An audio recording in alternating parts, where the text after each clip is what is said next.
सबसे पहले तो मैं आप सब मीडिया के लोगों को बहुत बहुत धन्यवाद देता हूं, जिन्होंने संसद की कार्रवाई को इस तेज सर्दी के अंदर भी कवर किया। 7वीं लोकसभा का ये सत्र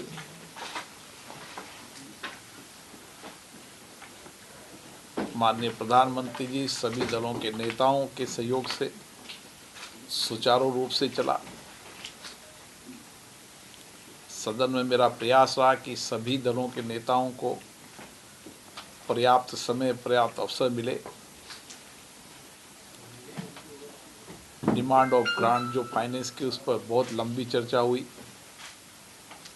इसी तरीके से मादक द्रव्यों के सेवन के कारण जो हमारे युवाओं पर प्रतिकूल प्रभाव पड़ता है, वैसे महत्वपूर्ण विषयों पर भी सार्थक चर्चा हुई। सकारात्मक, सभी दल के लोगों ने सकारात्मक सुझाव दिए, सकारात्मक चर्चा की। हम चाहते हैं कि संसद के अंदर देश के महत्वपूर्ण मुद्दों पर चर्चा हो, सकारात्मक चर्चा हो और किस तरीके से सामूहिकता के साथ मिलकर हम देश की गंभीर चुनौतियों का समाधान कर सकते हैं। इसलिए देश की 130 करोड़ जनता का प्रतिनिधित्व करने वाली ये संसद के अंदर जनता की अपेक्षाएं, आकांक्षाएं, समाज में फैली बुराइयों को समाप्त करने के लिए सामूहिक संकल्प, और जिस तरीके से ऐसी बुराइयों के खिलाफ संसद ने सामूहिक संकल्प लिया है, आने वाले समय के अंदर देश की सभी लोकतांत्रिक संस्थाओं में ऐसे विषयों पर चर्चा हो, संवाद हो और सामूहिक संकल्प हो, ताकि हम जनजागरण के माध्यम से समाज के अंदर मादक द्रव्यों और अन्य बुराइयों को समाप्त करने के लिए सामूहिकता के संकल्प के साथ काम कर सकें।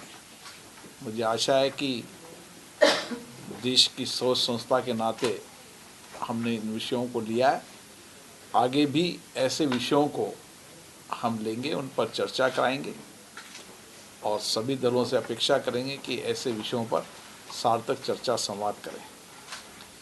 इस बैठक में कई महत्वपूर्ण विधेयक पारित हुए, कई महत्वपूर्ण विधेयकों पर चर्चा हुई और कई अविलंब लोकमत के विषय जो माननीय संसद सदस्यों के अपने अपने क्षेत्र के हैं, अपने अपने राज्यों के हैं, वो भी उन्होंने उठाए और सभी को पर्याप्त समय, पर्याप्त अवसर हर समस्या को उठाने का मिला। इस कारण से इसकी उत्पादकता भी 97% रही। हमारी कोशिश रहेगी कि इसकी उत्पादकता और बढ़े, देर तक सदन चले और सभी विषयों पर चर्चा हो। मैं आप सबको इस संसद के इस समापन पर धन्यवाद देता हूं। आशा करता हूं कि आपका सहयोग इसी तरीके से बना रहेगा। नए भवन का जब निर्माण पूरा होगा, जब हम नए भवन के अंदर जाएंगे, इसलिए नए भवन के पूरे निर्माण होने तक, जब तक उसका कंप्लीट निर्माण नहीं हो जाता, जब तक हम कभी भी ये नहीं कह सकते कि अगले सत्र में जाएंगे या सत्र में जाएंगे। जब निर्माण पूरा हो जाएगा, जब जाएंगे, निश्चित रूप से निर्माण कार्य चल रहा है और जब भी निर्माण कार्य पूरा होगा, निश्चित रूप से हम प्रयास करेंगे। संसद के कार्य संचालन का काम बिजनेस एडवाइजरी कमेटी की मीटिंग में तय होता है। सभी दल के नेता उसमें रहते हैं और उसमें जो चर्चा होती है, किन विषयों को लेना है, किन मुद्दों को लेना है, किस विधेयक पर कितनी देर चर्चा करनी है, वो विषय बिजनेस एडवाइजरी कमेटी में तय होता है। ये जो सत्र भी जो जल्दी समाप्त हुआ है, उसी में बिजनेस एडवाइजरी कमेटी के सभी दलों की सहमति थी और बिजनेस एडवाइजरी कमेटी के अंदर सभी दलों की सहमति से इसको जल्दी समापन किया है। धन्यवाद।